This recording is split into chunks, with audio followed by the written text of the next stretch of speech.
Hi everyone, welcome. My name's Trinity. I'm your host, and this is the first episode of Miracle Theory. Today, I have an amazing guest and friend of mine. She is sharing her story and an intimate part of her life. She does join us from a different state. She's calling from over the phone, so headphones are advised for sound quality purposes. But I'm very excited for this episode. I know you guys have been watching, maybe waiting, and following my updates on my social media pages. So thank you so much for all the love, all the support. It is finally here, and I'm very excited for you guys to see what I have put together. Just as a reminder, these stories that I'm bringing to you do cover topics of trauma and can be difficult for some people to talk about. But just remember to listen attentively and with an open mind and be patient. I hope you guys enjoy this video as much as I did making it. I have a lot more to come, so stay tuned, keep watching for updates. Definitely like and share my posts if you can. Subscribe to my brand new YouTube channel so you guys can see the content that does come out very soon. So I hope you enjoy. Feel free to leave me feedback, and I will see you guys soon. Thank you.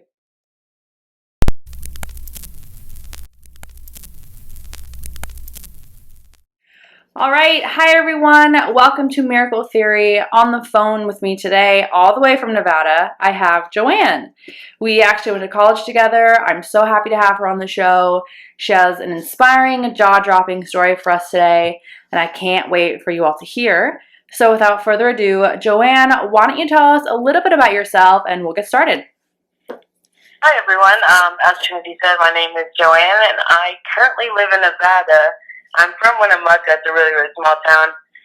You can drive through it within a couple minutes, but other than that, I'm graduated with Trinity, and I got my degree in accounting. Awesome. All right. Thank you so much for that, Joanne. So to kick off the show, as always, I'm going to be asking people what their biggest fear is, just to see if it kind of correlates with their experience. So Joanne, what is your biggest fear? I would say my biggest fear is not living my full life to like its biggest potential. I mean, I know that correlates with my story, but not, I guess, accomplishing everything that I want to do in the life that I have left. Absolutely, for sure. All right. So for all of the guests I'm having on my show, I'm asking them, if they could put a title on their story or their experience to kind of sum up everything that they went through, what would your title be? What would you title this discussion or your story? I would say that's kind of, I know it's a little cliche, but my second chance. Yeah, that's a good one. I'm excited to hear how that translates into what you're going to tell us.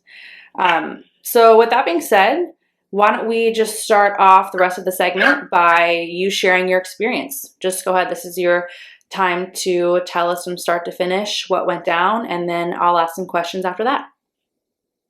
I guess just a little backstory. My parents divorced when I was 12 years old, and it definitely took a toll on how I grew up. But, I mean, I had the most amazing mother and siblings to grow up with. And so after my parents divorced, I think I kind of took it out on myself thinking that, it was my fault or they divorced because of me. And ever since then, like all through grade school and high school, it was one of those lives that I guess I wouldn't say that I'm proud of, that I always got in trouble. I didn't really see a future for myself. And I did actually try to take my life once in my freshman year of high school. And I think that, like I said, that correlates to my second chance. And I played basketball in high school, and my freshman year, I was playing basketball, and me and this girl shorter than me, you never think there's an accident like this would happen.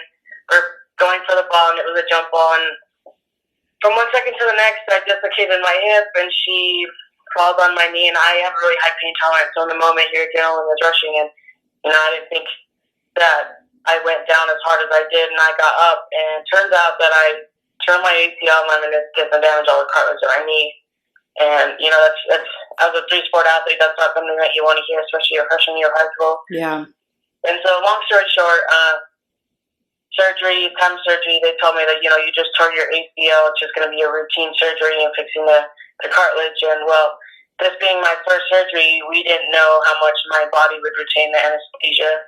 And so the anesthetic wore off like a good 10 minutes into the procedure. And, everything went wrong that could have gone wrong. The nurse drops the drill to my kneecap. And long story short, we ended up having to get a knee flown in. It was a full knee replacement. And anyways, to get me put under again, they had to give me an extra shot of anesthetic. And I flatlined for 2 minutes and 36 seconds, and those felt like the biggest minutes of my life. Wow. So you said 2 minutes and 30 seconds, is that right? 2 minutes and 36 seconds. And 36 seconds. The EKG, I think that's what it's called, report thing showed that's how long I flatlined. So, meaning your heart just stopped, like you were just out for 2:36. Do you remember anything from that time, or was it just all kind of blank? So you know how they say that like your life really flashes before your eyes? Right. Like the last 7 minutes of your life. I was skeptical of it, and I was only gone for 2 minutes and 36, and it definitely is like a replay of your life. But with me, it was only me and my sister. Like, and as weird as that sounds, I have a brother, I have a mom, I have family that you'd think that would be in my memories. But me and my sister are 11 months apart, so we've always been really close.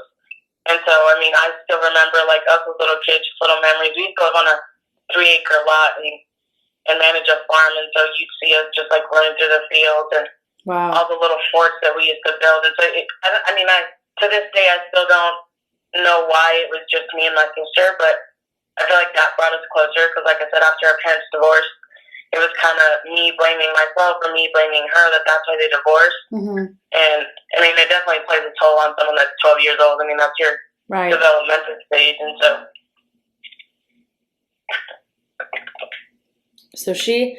it was almost like a spiritual experience that kind of bonded you in a sense going forward. So now it's kind of like you're connected in a different way almost. Oh, yeah, definitely. Like I said before, like you asked me in the beginning, my biggest fear, in fact, was dying and not being able to make my mom proud, raising 3 children on their own or living the life that I've always wanted to, accomplishing the dreams that I've always thought that I would do, given, my mom gave me that push. And so my freshman year when I passed away, it was one of those where, like I said, I was going through a tough time, I was in trouble. And it really, like I said, it was my second chance because when I came back, I was always scared of dying. And I'm not saying that I minded, flatlining for 2 minutes, but it's just, there's a reason why I came back because, as peaceful as it was, I can't sit here and say, that I'm not scared about it anymore. It's one of those where now my fear is, when my time comes, it'll come and I can't beat that, but I want to be able to say that I've lived the life and I've accomplished everything that I wanted to do now that I, got my wake-up call. Wow. Yeah. That's really interesting that you say it almost kind of, maybe not entirely, but took away your fear a little bit of when that time comes because you've kind of had that like peaceful experience with what that's like.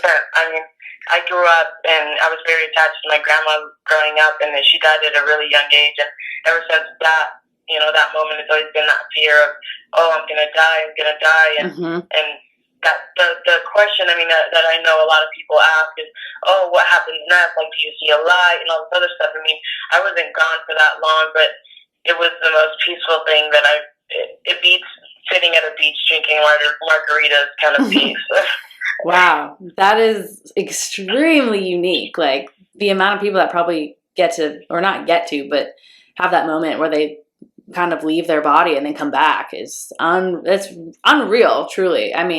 But real because you went through it. So now you kind of mentioned, you said that you came back, obviously. Did you think anything when you kind of woke up? Did you know you were in surgery still, or? So when I went into the surgery, like I said, everything, I woke up and I saw what they were doing, and so that's why they freaked out and dropped. Everything went wrong. Mm-hmm. But in the middle of, I guess, of me dying or in the transition of coming back, I could just hear my mom. She's very religious, and she was the one that brought me to the operating room. And so she was just in the waiting room, which wasn't close.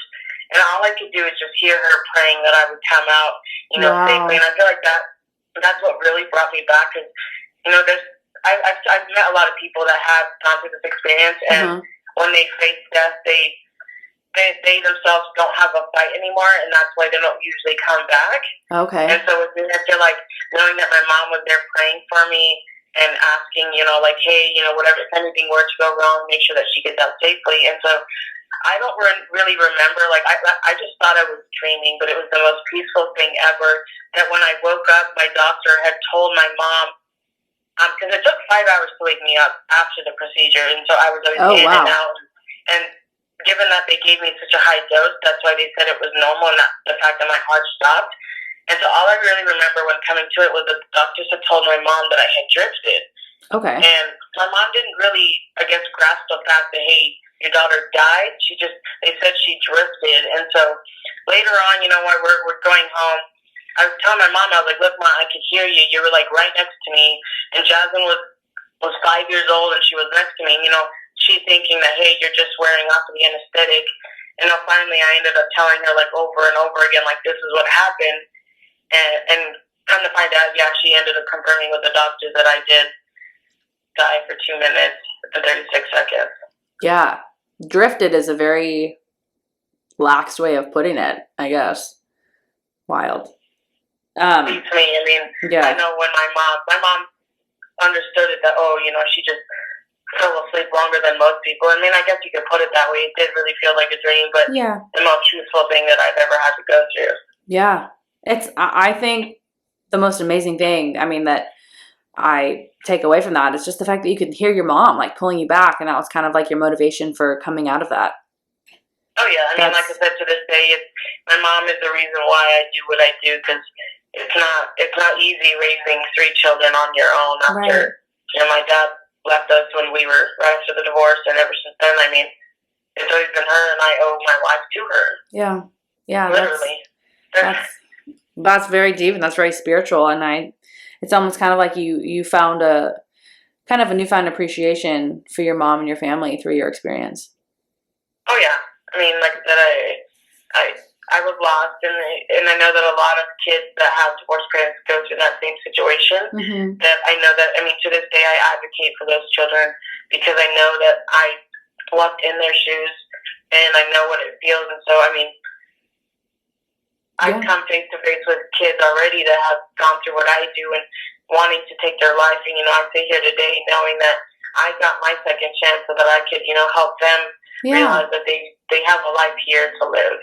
That's amazing. Do you do any, like, charity fundraiser kind of focus group stuff at all, or is it just kind of in general? So in college, I was in a sorority, and our philanthropy was domestic violence awareness, and so with that, I did work with a lot of women, and I still do now. I mean, I'm in a different state, obviously, and I'm an alumni, but just going through those cases of young girls that were abused or by their dad, thinking that, he's my father, I have to, he's my family, I have to stick with him, but at the end of the day, it's really what's best for you, and but just knowing that, I was a voice to those people.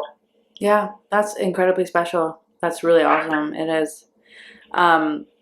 Going forward, I have just a couple other questions.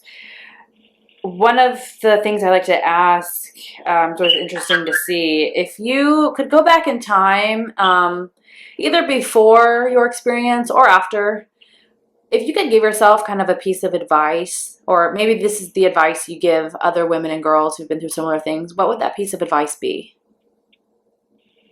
I think really not let I know as hard as it may sound, but not let the small things or the things that are out of your control, like in my case, my parents divorced me, like not really blaming yourself for that, and keep chasing your dreams. Because I know that when I went through that, it was one of those where I was very ambitious as a little girl, and then when that happened, it didn't seem like I really, it was my fault, or I mean, I was always blaming myself. And I feel like the advice that I would give, people that have gone through my shoes or will go through, it's just really learning how to not blame yourself and not stress over things that you can't control. Like my parents' divorce, I know now that it wasn't my fault, and I know that a lot of people will go through that mentally, and really just pushing yourself that although it's it's not going to be easy. It's going to be worth it at the end if you keep fighting for it. Yeah, that's beautiful. That's great advice. It really is.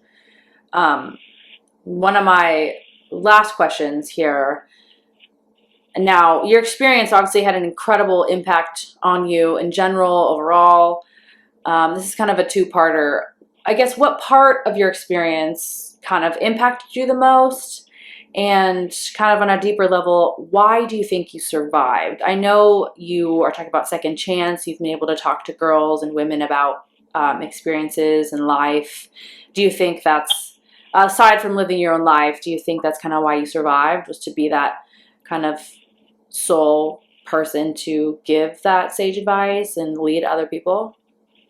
I'd say so. I mean, like I said, I've always had this heart in mind where I would give everything to everybody before I give it to myself, and I've always been a giver when it comes to that. Mm-hmm. And so when all this happened, it was just one of those where I didn't care about helping other people because they didn't help me, kind of thing. And in reality, they were, just I wasn't seeing it. And I would have to say that, yeah, that definitely is my calling. I couldn't tell you how many times I've just gone to a grocery store and noticed that someone was a little off, and I asked them if they were okay, and they confided in me. And so Wow. I would see it in that sense of, I'm here for a reason. Yeah. For a reason. Yeah. And I know that my story, it's a story that I've told before to many people that have been in my same shoes, and knowing that, I did have my family, but it was one of those where I would blame myself that I didn't have that extra person that, like, you could detach yourself from all the feelings of, their family, or they're just knowing that I could talk to a stranger about my situation like they do me. And I guess I find a comfort in that, and that's what I guess I'd say that's my reasoning. I'm just that hand that someone can reach out to. Yeah, it's like you came back with a gift. A gift for other people, which is amazing. And, people can utilize those gifts, and that's a very special thing. So my last question would be, I know I asked you what advice you would give yourself or other women. If you could provide our audience with any suggestions or feedback, whether it be about life, about sports, about hospitals and surgery, anesthesia, just kind of anything, any general last kind of wrap up thoughts and advice you might want to add to this. I would have to say that, given that we're in a time right now where the pandemic, it can hit anybody, and really just don't wait before it's too late. Because, I know a lot of people, especially now, that have lost family members that didn't get to appreciate them while they were alive, or didn't get to do the things that they wanted to while they were alive. I feel like that would be my, advice to those that are listening, that, don't wait before you get sick, or don't wait before someone in your family dies to tell them that you love them, and embrace them while they are alive. Like, don't take someone, and I guess it's something that I've always grew up seeing, is don't take someone flowers after they've died. Take it to them so that you can enjoy it while they're alive. Wow. That's something that really stuck to me. Yeah, definitely. That sticks with me right now. Yeah, that's great. I think I'd that's rather someone give me flowers while I'm alive than on top of a casket where I won't be able to see them and enjoy them. Yes, stop and smell the roses, because life is short is 100%. The motto right now, especially with everything going on. I'm really glad you hit on that, because I think, we get wrapped up in a lot of what's going on, and we lose focus from each other, The sad truth is that a lot of, especially people that are working right now trying to make ends meet, at the end of the day, that job is replaceable. You're replaceable. And, right. And as sad as that may sound, put you first. Put what makes you happy first. And if it means you finding another job or not working, embracing life, traveling the world, go ahead and do it. Hey, amen. That's awesome. That's beautiful. I think everybody listening is going to really appreciate that. And I think, we all need a reminder. And that's what this show is for. It's kind of just to remind everybody that compassion is the most important for yourself and for others. So with that being said, feel free to add anything else. If not, I really, really appreciate you coming on and just talking about your story. I know these things can be touchy subjects, and you seem to have told it many, many times. So thank you for sharing once more. And I think everybody's going to really appreciate this and take something away from it. So, yeah, thank you, Joanne. Thank you guys for listening.